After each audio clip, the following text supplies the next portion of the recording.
10,000 years, the galactic concordate dictated the fate of 1 billion worlds: submit and thrive or resist and burn. But today, the Grand Assembly Hall sits in deafening, hyperventilating silence. A fledgling species from a death world just read the ultimate treaty, looked the High Council in the eye, and uttered a single impossible word: no. The Grand Rotunda of Aegis Prime was designed to make any visiting species feel infinitesimally small. Suspended in the upper atmosphere of a gas giant, the station's council chamber boasted a ceiling crafted from transparent hyperglass, allowing the swirling, violent storms of the planet below to serve as a constant looming reminder of the council's raw power. Around the circular amphitheatre sat the representatives of the Galactic Concordate, 300 species, all bound by the absolute authority of the High Council. At the centre of it all stood the human delegation. They were a remarkably unimpressive sight to the galaxy's elite. There were no ornate robes, no bioluminescent crests of authority, no ceremonial armour humming with plasma energy. The humans wore stark, tailored suits of dark wool and synthetic blends. They looked like accountants arriving for a tedious corporate audit, rather than ambassadors deciding the fate of their entire solar system. High Councillor Xylos, a towering four-armed Valerian whose crystalline skin refracted the chamber's ambient light, gazed down at the humans from his elevated podium. He adjusted his translator earpiece, feeling a flicker of sheer boredom. This was the ceremony of integration. He had overseen dozens of them.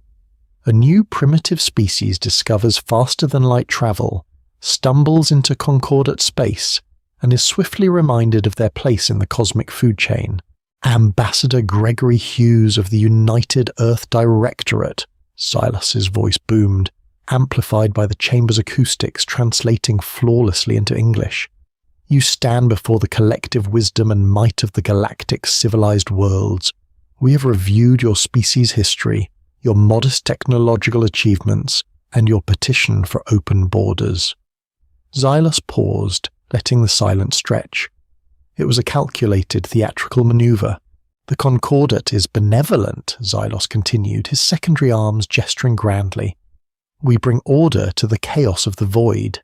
In exchange for your integration into our trade network and protection under our armada, you will accept the Treaty of Ascendancy. A hovering drone drifted down to the human delegation, projecting a massive holographic scroll of text in English. It was a meticulously crafted document of subjugation. Ambassador Hughes, a man in his late 50s with steel-grey hair and lines of exhaustion etched deeply into his face, did not flinch as the blue light of the hologram washed over him. Beside him stood Admiral Jonathan Hayes, his posture rigidly straight in his dark navy uniform, and Dr. Emily Dawson, Earth's foremost xenolinguist and intelligence director. The terms are standard, Xylos declared, his tone dripping with condescension.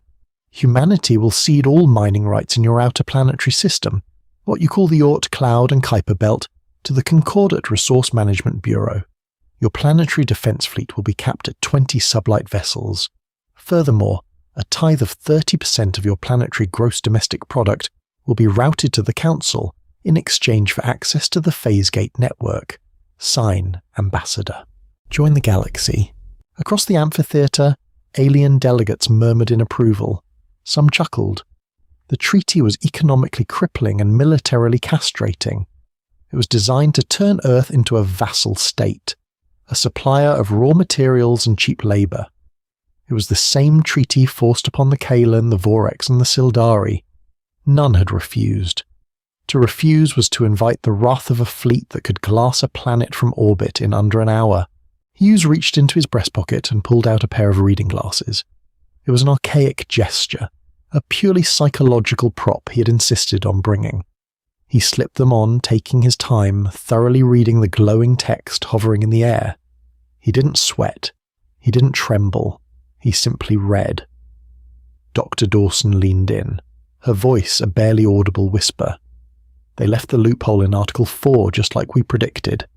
I see it, Hughes murmured back, his expression entirely unreadable. And the fleet cap? Standard subjugation protocol, Admiral Hayes whispered on his other side, his eyes locked on the High Counselor. They think we're a cornered animal. For 3 agonizing minutes, the humans conferred in hushed tones while the highest political body in the galaxy waited. Xylos tapped a crystalline talon against his podium, his annoyance mounting. Primitive species usually dropped to their knees in gratitude that they weren't simply being eradicated. This delay was bordering on insulting. "Ambassador Hughes," Xylos barked, his voice cracking like a whip. "The Concordate's time is not infant. We require your biometric signature on the datapad. Now." Gregory Hughes slowly took off his glasses, folded them, and placed them back into his pocket. He looked up at the towering Valerian. He did not look at the hologram. He did not look at the drone. He looked as lost dead in his multifaceted eyes. No, the translation matrix embedded in the chamber's architecture hesitated for a fraction of a millisecond. Across 300 different languages and bioacoustic receptors, the word echoed. No. At first, there was only confusion. Several delegates tapped their earpieces, assuming a malfunction. Xylos blinked, his forearms freezing mid-gesture. He leaned forward, his massive crystalline brow furrowing. "Ambassador," Xylos said, his voice dropping to a dangerous rumbling baritone. "Perhaps your rudimentary translation software has failed. The word you use translates to a direct negative, a refusal. I must assume you meant to ask for clarification on the payment schedules." Hughes stood his ground, smoothing the front of his suit jacket. "My translator is functioning perfectly, High Counselor Xylos. I understood every word of your treaty, and my answer is no. Earth will not cede its outer system. We will not cap our military assets, and we certainly will not pay a 30% tithe to a government that has offered us nothing but a list of demands masquerading as diplomacy." A collective gasp rippled through the Grand Rotunda. The Sildari representative, a frail amphibious creature, fainted outright, sliding out of its chair in a heap. The Kaelan warlords in the eastern sector began clicking their mandibles in furious shock. "Are you insane?" hissed Prime Minister Vrikax of the Avian Corvus Collective, leaning over her balcony. "You are a single system. You have barely mastered crude fusion drives. You're speaking to the masters of the Orion Arm." "I am speaking," Hughes replied, projecting his voice so it carried clearly to the farthest tiers of the amphitheatre, "to a room full of bureaucrats who have grown arrogant through centuries of unchallenged bullying. The United Earth Directorate came here to negotiate a mutual trade agreement and a non-aggression pact. We did not travel 20 light-years to sign a suicide note." Xylos's skin shifted from a serene blue to an angry deep crimson. He rose to his full height of 9 feet, towering ominously over the centre floor. The diplomatic facade shattered instantly, replaced by the ruthless warlord heritage of his species. "You do not negotiate with the Concordate, human," Xylos roared. "You obey. Do you understand what you have just done? By rejecting the Treaty of Ascendancy, you have classified your species as a hostile, non-compliant entity. The Concordate does not tolerate rogues within its borders. We will enact the absolute blockade of the Sol system. No ships will enter. No ships will leave. Your primitive economy will starve, and when your people are rioting for scraps, we will return, and the price of peace will double." Ambassador Hughes turned to Dr. Dawson and Admiral Hayes. He offered a small, grim smile. It was the smile of a man who had already seen the end of a chess match 5 moves ahead. "High Counselor," Hughes said, turning back to the furious alien, "your threats are noted. However, your understanding of our situation is fundamentally flawed. You assume we need your phase gate network. You assume we need your trade. We do not." "Lies," Xylos spat. "We have monitored your communications. We have scanned your pathetic, slow-moving scout ships. You are desperate for heavy elements. Your homeworld is depleted. Without our supply lines, humanity will suffocate in the dark." "It's true," Hughes conceded smoothly, taking a step forward. "Earth was depleted decades ago, which is why we found alternative methods of resource extraction." "And where exactly are you extracting resources from, Ambassador?" Vrikax sneered from her balcony. "You haven't left your solar system in any significant capacity until last year. We know every rock in your space. We ran the telemetry. Admiral Jonathan Hayes finally stepped forward, moving past Hughes. The military man exuded a cold, terrifying calm that unsettled the alien delegates far more than Hughes's diplomatic defiance. Hayes didn't look like a man facing a galactic armada. He looked like a wolf deciding which sheep to bite first. "That's exactly the problem with you people," Hayes said, his voice a low, gravelly rasp that translated with perfect, terrifying clarity. "You rely entirely on your automated sensor buoys and outdated telemetry. You never actually looked at us. You just glanced at a spreadsheet from an orbital probe 50 years ago and assumed we were sitting on our hands." Hayes pulled a sleek black cylinder from his pocket. He tossed it onto the polished floor of the chamber. The device hummed, then erupted into a massive three-dimensional holographic map of the Milky Way, completely overriding the Council's projector drone. The galaxy spun in brilliant blues and golds, but immediately the Council members noticed something horrifyingly wrong. The projection zoomed in on the Sol system, but it didn't look the way their records indicated. The asteroid belt between Mars and Jupiter wasn't a scattered ring of rocks. It was a massive, interconnected lattice of megastructures. Giant fusion forges burned with the intensity of small stars. Shipyards the size of moons were churning out vessels that looked nothing like the fragile scout ships the Concordat had catalogued. 50 years ago, Hayes continued, his eyes scanning the terrified faces of the alien dignitaries, one of your automated scout drones crashed on Mars. We found it. We dismantled it. We didn't just learn about your FTL drives, High Counselor. We learned about you. We learned about the Concordat. We learned about the Treaty of Ascendancy and what you do to species that don't comply. Xylos stared at the hologram, his jaw slack. The red flush of anger was draining from his skin, replaced by the pale white of shock. "We knew you were coming," Hayes said softly.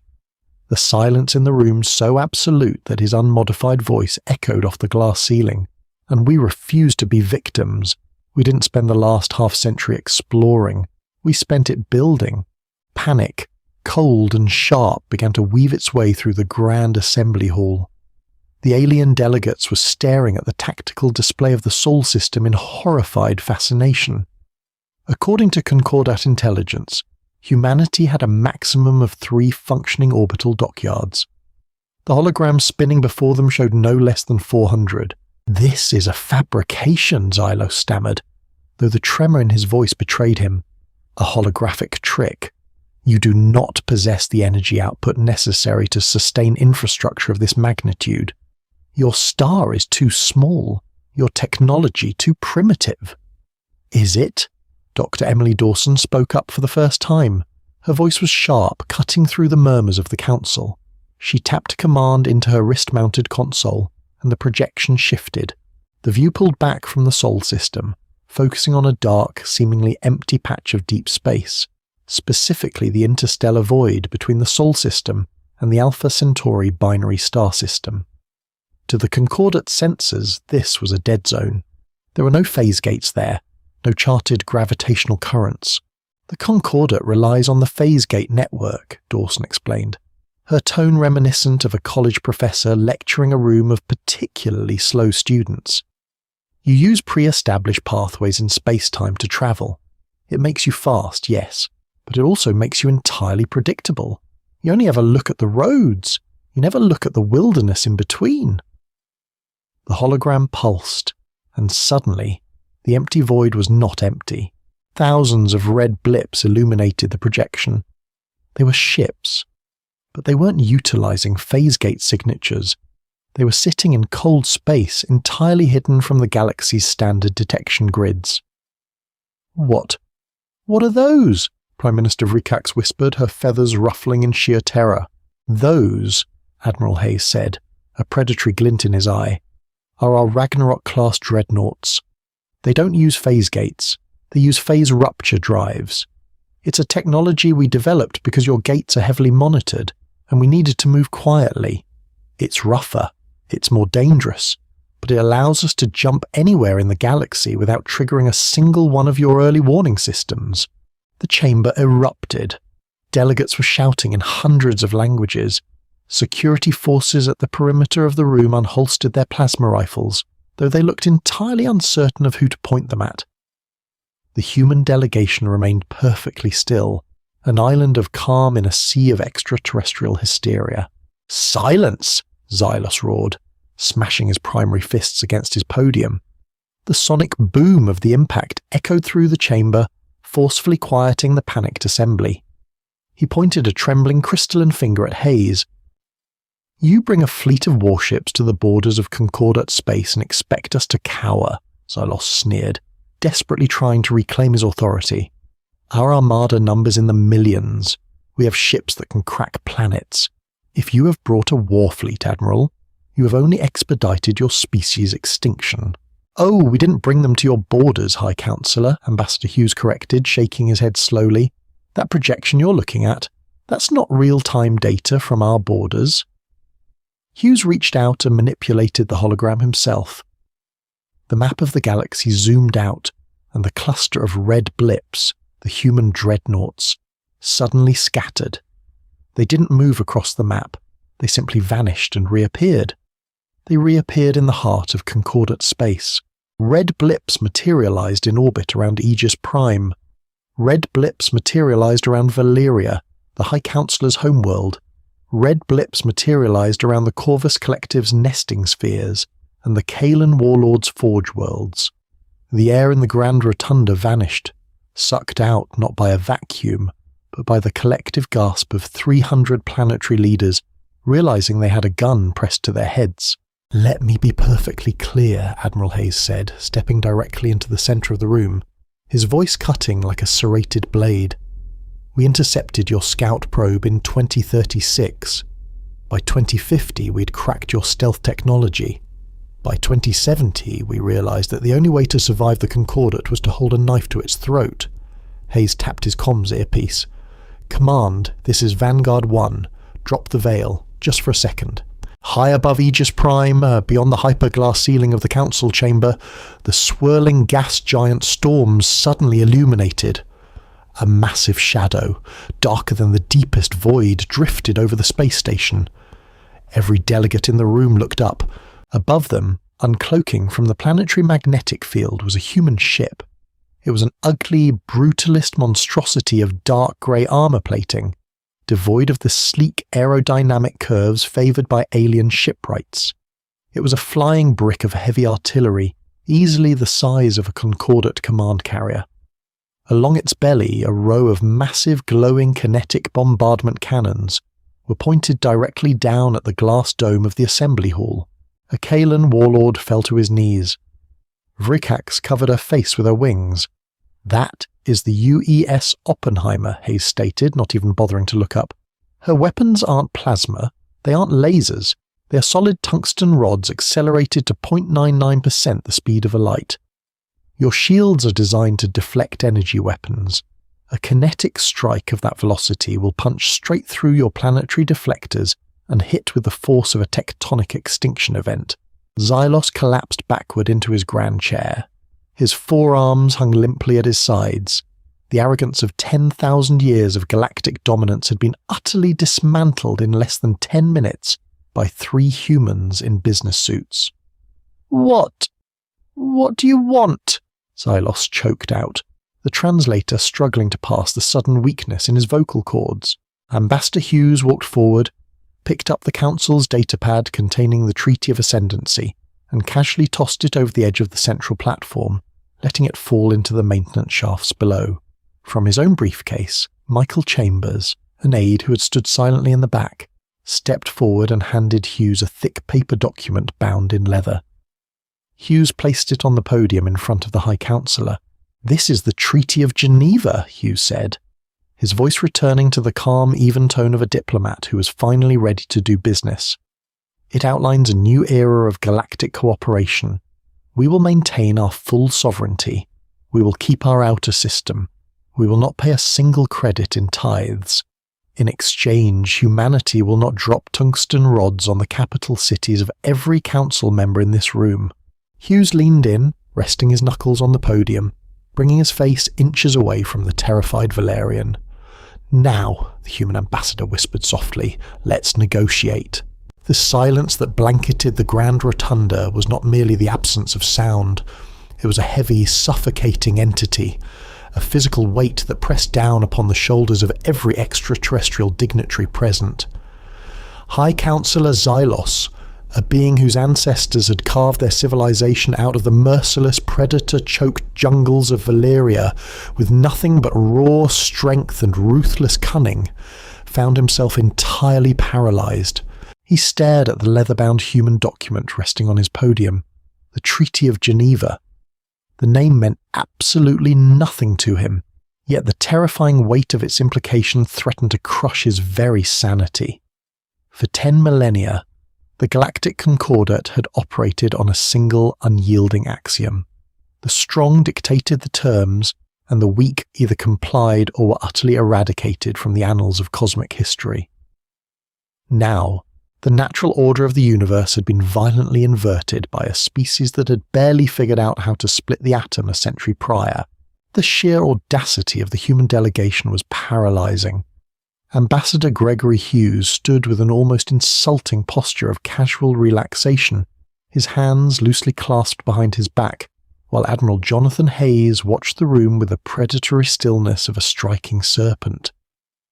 Dr. Emily Dawson was calmly typing on her wrist-mounted console, entirely unbothered by the fact that they were surrounded by 300 heavily armed alien species, but not every species in the Concordat was paralyzed by shock.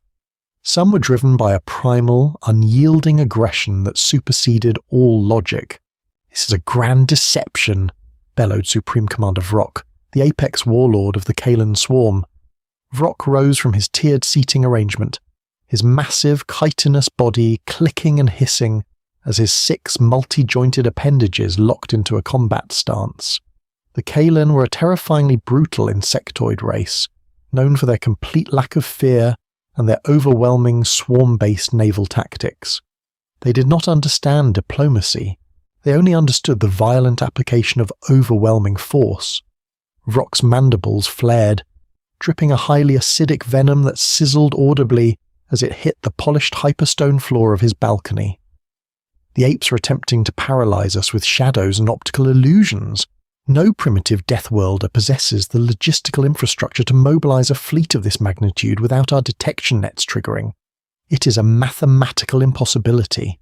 Xylos raised a trembling crystalline hand, attempting to reassert his shattered authority.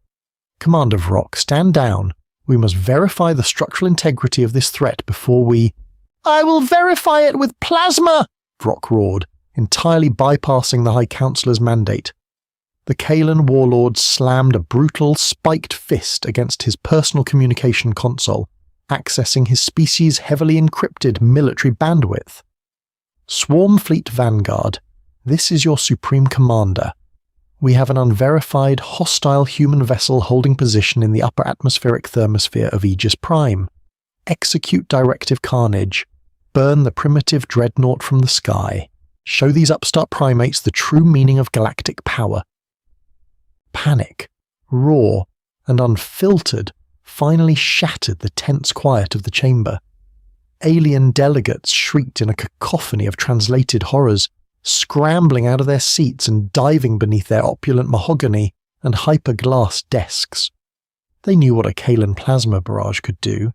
Even a glancing blow from their capital ships could severely compromise the structural integrity of the Aegis Prime space station. Ambassador Hughes did not dive for cover. He merely let out a long, heavy sigh, slowly pinching the bridge of his nose as if dealing with a particularly stubborn toddler. "Admiral Hayes," Hughes said softly, his voice cutting through the rising chaos of the room. "It appears the Kalan require a practical demonstration of our technological capabilities." Admiral Hayes didn't smile, but his eyes hardened into chips of pure, unyielding granite. "Understood, Mr. Ambassador." He tapped the silver communication earpiece lodged in his right ear. "Captain William Bradford, UES Oppenheimer.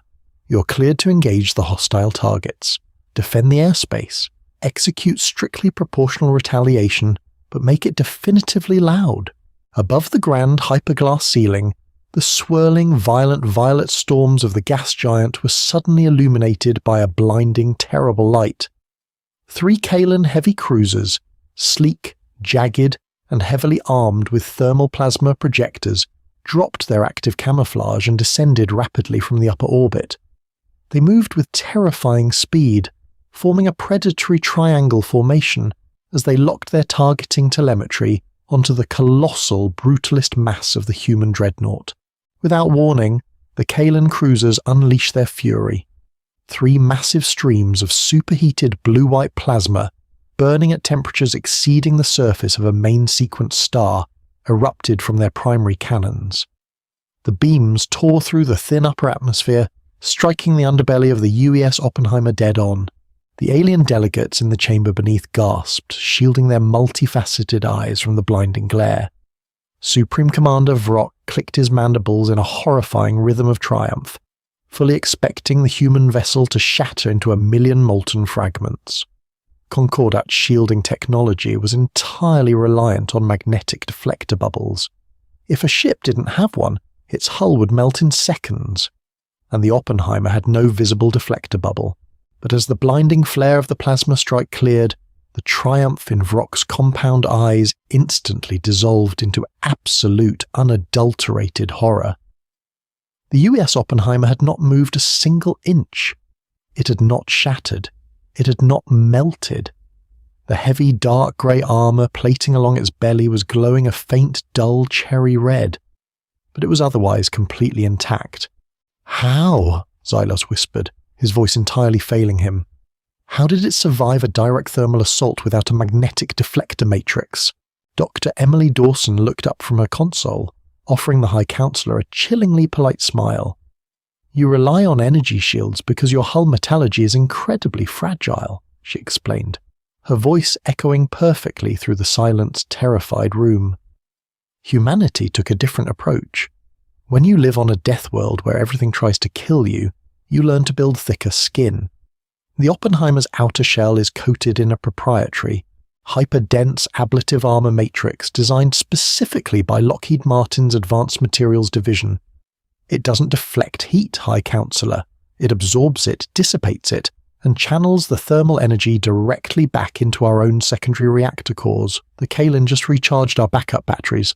Up above, the human dreadnought finally responded. It was not a flashy display of laser fire or colourful energy beams. It was cold, brutal, and terrifyingly efficient physics. Slowly, agonizingly, the massive mechanical bay doors along the side of the Oppenheimer slid open, revealing the dark, menacing barrels of 3 magnetic rail cannons. "Captain Bradford," Hayes' voice echoed through the chamber via the open comms channel. "Target the Kalan command cruiser, single shot, fire for effect." There was no sound in the vacuum of space, but the sheer kinetic force of the weapon firing sent a violent, shuddering shock wave through the upper atmosphere that rattled the hyperglass ceiling of the rotunda, cracking several of the opulent alien statues lining the walls. A solid, hyperdense cylinder of depleted tungsten, weighing precisely 4,000 pounds, was magnetically accelerated to 99% of the speed of light. At that velocity, mass becomes a terrifying weapon of mass destruction. The kinetic energy generated by the projectile was equivalent to a multi-megaton nuclear warhead, but concentrated into an area no larger than a standard commercial dining table. The tungsten rod crossed the distance between the Oppenheimer and the Kalan flagship in less than a microsecond. The Kalan cruiser's magnetic deflector shields, designed to disperse energy blasts and plasma torpedoes, did absolutely nothing to stop a solid physical object moving at relativistic speeds. The tungsten rod punched perfectly through the glowing blue shield, penetrated the heavily reinforced carbon fiber hull of the alien ship, as if it were made of wet tissue paper, and exited straight through the engine block in the rear. For a fraction of a second, nothing happened, and then the universe seemed to tear itself apart. The kinetic friction of the rod passing through the alien vessel instantly ignited the Kalan ship's internal atmosphere and destabilized its primary fusion reactor. The cruiser didn't just explode, it was completely, molecularly annihilated. A blinding sphere of white light expanded violently in the upper atmosphere, vaporizing the flagship instantly and sending a massive concussive shockwave rippling through the gas giant's clouds. The remaining 2 Kalan cruisers, caught in the devastating kinetic backwash of the explosion, spun wildly out of control, their guidance systems entirely fried by the electromagnetic pulse of their commander's destruction. They immediately deactivated their weapons and fled into the deeper orbit, entirely abandoning their aggressive posture. In the Grand Rotunda, absolute terrifying silence returned. Supreme Commander Vrock slowly collapsed backward into his seat, his multi-jointed legs giving out completely. The terrifying warlord, the scourge of the Outer Rim, sat shivering in his carapace, unable to comprehend the sheer, unadulterated violence he had just witnessed. Ambassador Gregory Hughes slowly turned his gaze back to High Counselor Xylos, whose crystalline skin had now turned entirely translucent with fear. "As I was saying before we were so rudely interrupted," Hughes said, his voice as smooth and calm as a tranquil lake. "The Treaty of Geneva is a document of mutual respect. It acknowledges humanity's complete sovereignty, our right to self-determination, and our exclusive economic control over the Sol system and its immediate interstellar neighbours. We do not wish to conquer the Concordat, High Counselor. We merely wish to be left entirely alone. Do we have an understanding? Or does Admiral Hayes need to authorize a second demonstration on the capital city of Valeria?" High Counselor Xylos could not stop his secondary arms from visibly trembling. He looked at the smoking, shattered remnants of the Kalan flagship, drifting lazily in the upper atmosphere, casting long, grim shadows across the hyperglass ceiling. He looked at the unyielding, terrifyingly calm faces of the human delegation. He looked at the hundreds of red blips on the holographic map, indicating the thousands of human dreadnoughts supposedly hanging in orbit above every major homeworld in the entire galactic network. The Concordat had ruled for 10,000 years. They had broken species far older and vastly more advanced than humanity. But they had never faced a species that had weaponized sheer, unapologetic audacity, slowly, heavily, carrying the weight of 1 billion defeated worlds on his broad shoulders. Xylos reached out with a trembling hand. He picked up a stylized, ceremonial biometric stylus from his podium. He looked at the leather-bound document, the Treaty of Geneva. He didn't bother to read the finer details. He already knew what it meant. It meant the end of the Concordat's absolute supremacy. It meant that humanity had just kicked the door down and seated themselves at the very head of the galactic table. With a heavy, resigned sigh that translated as a deep, mournful hum, Xylos pressed the biometric stylus to the signature line of the thick parchment. A green light pulsed, sealing the agreement into the immutable galactic record. "It is done," Xylos whispered, his voice hollow and devoid of its former booming arrogance. The Galactic Concordat formally recognizes the United Earth Directorate as a fully independent sovereign entity. The blockade of the Sol system is officially rescinded. The tithes are cancelled. You have won, Ambassador Hughes. Hughes gave a curt professional nod, entirely lacking in the gloating triumph that any other species would have displayed. "A wise decision, High Counselor. We look forward to a long, mutually beneficial era of non-interference. We will transmit the hyperspace coordinates for our new border checkpoints. Any Concordat vessel crossing those borders without prior diplomatic clearance will be treated as a hostile invader and dealt with accordingly. Good day." Without another word, the 3 humans turned on their heels and walked back down the grand central aisle of the rotunda. The alien delegates physically recoiled as they passed, pulling their robes and appendages away as if the humans carried a deadly plague. The silence held until the heavy blast-proof doors of the chamber sealed firmly shut behind them. The walk down the pristine, hyper-illuminated corridors of the Aegis Prime Station was entirely silent. Hughes, Hayes, and Dawson maintained their rigid professional posture, looking straight ahead, ignoring the terrified stares of the station security personnel. They walked with the slow, measured pace of conquerors, stepping onto the heavily armoured human diplomatic shuttle, waiting at docking bay 4. The moment the heavy steel doors of the shuttle locked, and the airtight seal hissed into place, isolating them from the rest of the station, the atmosphere instantly shattered. Ambassador Gregory Hughes's knees immediately buckled. He grabbed the edge of a steel bulkhead to keep himself from collapsing to the floor, letting out a massive, shuddering breath that sounded more like a sob of sheer relief. His perfectly composed face crumbled into an expression of exhausted, sweat-drenched terror. Admiral Hayes slumped back into a co-pilot's chair, pulling off his uniform cap and running a shaking hand through his greying hair. He stared blankly at the ceiling, letting out a low, hysterical chuckle. Dr. Emily Dawson leaned her head back against the cold steel wall, closing her eyes and trying desperately to slow her hyperventilating heart rate.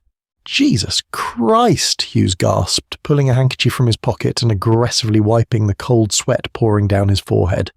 "I thought my heart was going to explode in my chest. When Vrock ordered that strike, I thought we were dead. I thought it was all over." "The ablative armor held, just like the engineers promised," Hayes replied, his voice still shaky, a far cry from the terrifyingly calm predator he had played in the council chamber. "But if they had hit us with a second volley, or if they had aimed for the aft engine block, we would have been vaporized. The Oppenheimer is tough, but she isn't invincible." Dawson walked over to the central console of the shuttle and initiated a secure, heavily encrypted quantum-entangled transmission back to Earth Command. "Command, this is Vanguard 1. Package delivered. The High Counselor signed the treaty. The Concordat has officially backed down. Initiate immediate exfiltration protocols." She turned back to the two men, offering a weary, incredulous smile. "I cannot believe that actually worked. I cannot believe they fell for it. They fell for it because they are fundamentally arrogant," Hughes said, slowly regaining his composure as the shuttle detached from the docking bay and initiated its sublight thrusters, moving away from the alien station. "They rely completely on their sensors, their technology, and their history of absolute dominance. They never expected anyone to walk into the heart of their empire and lie straight to their faces." The massive, terrifying truth of the day's events hung heavily in the air of the small shuttle. The UES Oppenheimer was a marvel of human engineering, a genuine, fully operational dreadnought capable of unleashing devastating kinetic strikes. It was the absolute pinnacle of human military technology. It was also one of only 12 capital ships humanity actually possessed. The stunning, terrifying projection that had brought the Galactic Concordat to its knees. The thousands of red blips hovering ominously over every alien homeworld. The massive, overwhelming armada that had forced High Counselor Xylos to surrender humanity's freedom was entirely, unequivocally fake. "How long did Northrop Grumman say the ghost signals would hold up under deep scrutiny?" Hayes asked, looking over at Dawson as he reviewed the telemetry of their escape vector. "The Project Mirage quantum spoofing drones are state-of-the-art," Dawson replied, tapping a few keys to monitor the widespread panic still echoing across the alien communication networks. "We deployed millions of microscopic stealth-coated emitter drones across Concordat space over the last 5 years.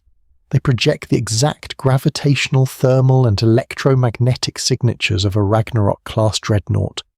To their sensors, those ships are absolutely real. But if they actually flew up to orbit and tried to physically bump into one, they'd find nothing but empty space and a drone the size of a golf ball. It's the greatest bluff in the history of the universe," Hughes muttered, staring out the reinforced viewport at the distant swirling storms of Aegis Prime. "We walked into a room filled with 1,000,000 warships, holding nothing but a pair of twos, and we convinced them we had a royal flush. It bought us time, Gregory," Hayes said seriously, standing up and walking over to the window to stand beside the ambassador. The stars stretched out before them, an infinite ocean of possibilities and terrifying threats. The spoofing drones will keep them terrified and contained within their own borders for at least a decade or two. They're too scared of mutually assured destruction to launch an offensive now. They'll spend years trying to analyze our completely fabricated fleet movements. "And in 20 years?" Hughes asked, turning to the Admiral. Hayes offered a grim, resolute smile, the kind of smile that had built empires out of the dirt of Earth. In 20 years, the shipyards on Mars and Jupiter will be running at maximum capacity. We have the resources of the entire outer system now, entirely uncontested. In 20 years, Ambassador, the fleet on their radar screens won't be a holographic projection anymore. It will be entirely real. Hughes nodded slowly, a deep sense of profound pride settling into his bones, replacing the lingering adrenaline and fear. Humanity had not survived by being the strongest, or the fastest, or the most technologically advanced. They had survived by being the most cunning, the most adaptable, and the most fiercely protective of their own freedom. They had looked into the jaws of a galactic predator, smiled, and convinced the predator that it was about to be swallowed whole. As the human shuttle engaged its experimental phase rupture drive, preparing to tear a violent hole in the fabric of space-time and jump back to the safety of the Sol system, Ambassador Gregory Hughes looked back at the alien station one last time. The galaxy was vast, ancient, and immensely dangerous, but as of today it belonged to them. Did you enjoy this thrilling dive into humanity's greatest diplomatic triumph? If you want to hear more epic HFY sci-fi stories where mankind bends the galaxy to its absolute will, make sure to hit that like button, share this video with your fellow sci-fi enthusiasts, and subscribe to our channel. We post new mind-blowing stories every single week. Please don't forget to ring the notification bell so you never miss an adventure. Leave a comment below with your favourite moment,